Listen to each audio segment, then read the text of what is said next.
दिल्ली में आम आदमी पार्टी ने एक बार फिर केंद्र सरकार पर एजेंसीज के दुरुपयोग का आरोप लगाया है। बताया जा रहा है कि पार्टी के राष्ट्रीय संयोजक अरविंद केजरीवाल ने पंजाब के मंत्री सचिव अरोड़ा के साथ ही एक ईडी की छापेमारी को बदलने की राजनीति बताया, जिसके साथ ही प्रेस कॉन्फ्रेंस में केजरीवाल ने कहा कि विपक्षी नेताओं पर दबाव बनाने के लिए केंद्र एजेंसीज का इस्तेमाल किया जा रहा है।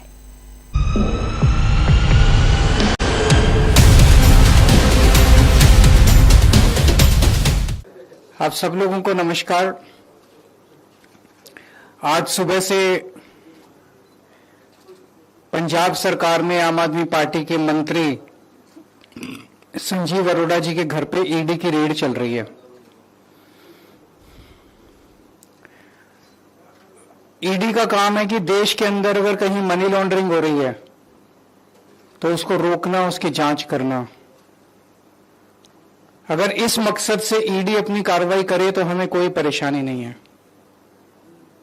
लेकिन जो हमने देखा कि जब से मोदी राज आया है इस देश के अंदर, सीबीआई भ्रष्टाचार के रोकने के लिए काम नहीं करती और ईडी मनी लॉन्ड्रिंग रोकने के लिए काम नहीं करती।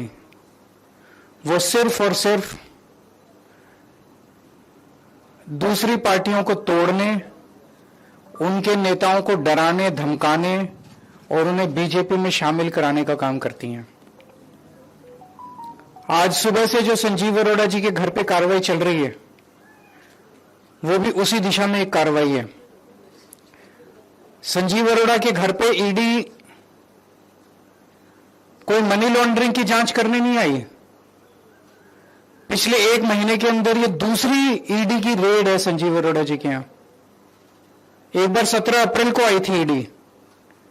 संजीव अरोड़ा जी के जितने ठिकाने थे, गुड़गांव में, लुधियाना में, दिल्ली में, हर जगह उन्होंने रेड की। 3 दिन तक रेड चली। उस 3 दिन की रेड में ऐसा क्या था जो नहीं मिला, जो ढूंढने आज आए हैं। मैं बताता हूं कि उन 3 दिन की रेड में क्या नहीं मिला जो आज ढूंढने आए हैं। उसी वक्त अशोक मित्तल जी के यहां रेड हुई, उनके यहां भी 3 दिन रेड चली और उस 3 दिन की रेड के बाद अशोक मित्तल जी ने बीजेपी ज्वाइन कर ली। उनके यहां रेड खत्म हो गई, उनका सारा मामला रफा दफा हो गया। संजीव अरोड़ा जी ने बीजेपी ज्वाइन नहीं की।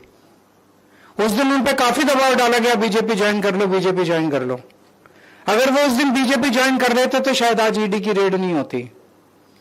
तो आज ईडी की रेड हुई है उनको सबक सिखाने के लिए कि तुमने बीजेपी ज्वाइन क्यों नहीं की। या तो बीजेपी ज्वाइन कर लो और नहीं तो गिरफ्तार कर लिए जाओगे। इसलिए आज ईडी की रेड हुई है। यह बहुत ही दुख की बात है जिस तरह से एजेंसीज को दुरुपयोग किया जा रहा है मोदी राज के अंदर। पंजाब को खासकर मोदी जी टारगेट कर रहे हैं। पंजाब के लोगों के साथ धक्का किया जा रहा है, पंजाब के लोगों के साथ नाइंसाफी की जा रही है, पंजाब के लोगों को कुचलने की कोशिश की जा रही है, पंजाब के लोगों के साथ अन्याय किया जा रहा है। पिछले 4 साल में मोदी जी ने पंजाब में पहले 3 काले कानून लाने की कोशिश की। पंजाब के किसानों के विरोध के सामने मोदी जी को झुकना पड़ा। पिछले 4 साल से ग्रामीण विकास का हजारों करोड़ रुपया, जिससे मंडियों की, गांव-गांव की सड़कें बननी होती हैं, वो प्रधानमंत्री जी ने रोक दिया। पंजाब यूनिवर्सिटी टेक ओवर करने की कोशिश की गई। चंडीगढ़ को, हरियाणा को ट्रांसफर करने की कोशिश, पंजाब से छीनने की कोशिश की जा रही है। पंजाब के पानियों के ऊपर डाका डालने की कोशिश की जा रही है। बीबीएमबी को हथियाने की कोशिश की जा रही है। ऐसे न जाने कितने मामले हैं जो केंद्र सरकार और मोदी जी पंजाब के लोगों के साथ धक्का कर रहे हैं। और अब पिछले कुछ दिनों से रोज बस एक ही खबर है, आज ईडी ने यहां रेड कर दी, आज ईडी ने वहां रेड कर दी। जैसे ही बंगाल के चुनाव खत्म हुए, ईडी की पूरी दिल्ली की टीम, केंद्र की टीम सारी जो है वो पंजाब के अंदर आ गई है। इनका मकसद कोई काला पैसा ढूंढना है, मनी लॉन्ड्रिंग ढूंढना नहीं है। आज से 10 साल पहले प्रधानमंत्री जी ने खुद अपने भाषण में शुवेंदु अधिकारी के खिलाफ भ्रष्टाचार के आरोप लगाए थे, संगीन आरोप लगाए थे। कोई देश का प्रधानमंत्री अगर किसी के खिलाफ संगीन आरोप लगाए तो छोटी बात नहीं है। ऐरे गहरे ने आरोप नहीं लगाए थे। बीजेपी के किसी स्पोक्सपर्सन ने आरोप नहीं लगाए थे, बीजेपी के किसी छोटे नेता ने। प्रधानमंत्री, भारत के प्रधानमंत्री ने शुवेंदु अधिकारी के खिलाफ आरोप लगाए थे। आज प्रधानमंत्री जी खुद उन्हें सीएम की शपथ दिला के आए हैं अपने हाथ से। अमित शाह जी ने हेमंत बिश्व शर्मा के खिलाफ भ्रष्टाचार के संगीन आरोप लगाए थे, उसको इन्होंने असम का मुख्यमंत्री बना दिया।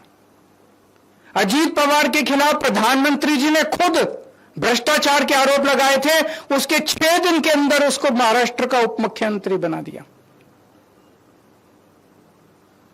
शुवेंदु अधिकारी के खिलाफ ईडी नहीं जाएगी, ईडी संजीव अरोड़ा के खिलाफ जाएगी। हेमंत बिश्व शर्मा के खिल को गिरफ्तार नहीं किया जाएगा, गिरफ्तार केजरीवाल को किया जाएगा।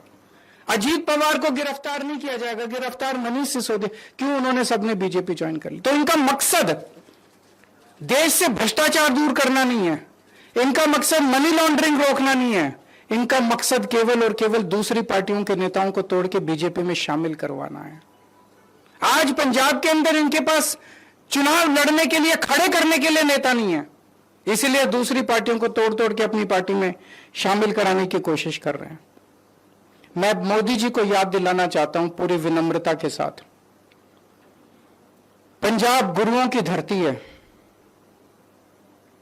आज मोदी जी जो पंजाब के साथ अत्याचार कर रहे हैं, वो हमें उस वक्त की कई सौ साल पहले की याद दिलाता है जब औरंगजेब ने भारत के अंदर जगह जगह अत्याचार कर करके भारत के कई हिस्सों पे कब्जा कर लिया था। आज मोदी जी ने बेईमानी कर करके भारत के कई हिस्सों पे कब्जा कर लिया है। उसके बाद औरंगजेब की नजर पंजाब के ऊपर पड़ी। पूरे देश के बेईमानी पे कब्जा करने के बाद अब मोदी जी की नजर भी पंजाब के ऊपर पड़ी है। औरंगजेब ने पंजाब के लोगों के साथ खूब अत्याचार किया, मोदी जी भी पंजाब के लोगों के साथ खूब अत्याचार कर रहे हैं। लेकिन उस वक्त हमारे गुरु साहिबान ने औरंगजेब के अत्याचार का सामना किया, अन्याय का सामना किया और अपनी कुर्बानियां दी।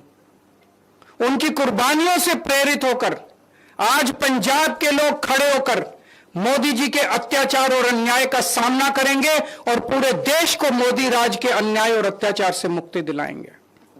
मैं मोदी जी को कहना चाहता हूं, 4 साल पहले भी आप पंजाब के साथ खिलवाड़ कर चुके हैं, जब आपने 3 काले कानून लाने की कोशिश की थी और पंजाब के किसानों के सामने आपको घुटने टेकने पड़े थे। आज आपने फिर पंजाब को ललकारा है, पंजाब इसको बिल्कुल बर्दाश्त नहीं करेगा। मैं मोदी जी से हाथ जोड़ के विनम्रता से निवेदन करता हूं, पंजाब के साथ धक्काशाही करना बंद कीजिए। मेरा यही कहना है कि ये बेईमानी से जीते हैं बीजेपी वाले, ईमानदारी से ये चुनाव जीत नहीं सकते। मोदी जी देश के अंदर बहुत बहुत बहुत ज्यादा अनपॉपुलर हो चुके हैं। अगर ईमानदारी से एक भी चुनाव कराया जाए तो बीजेपी एक भी स्टेट इस देश के अंदर नहीं जीत सकती।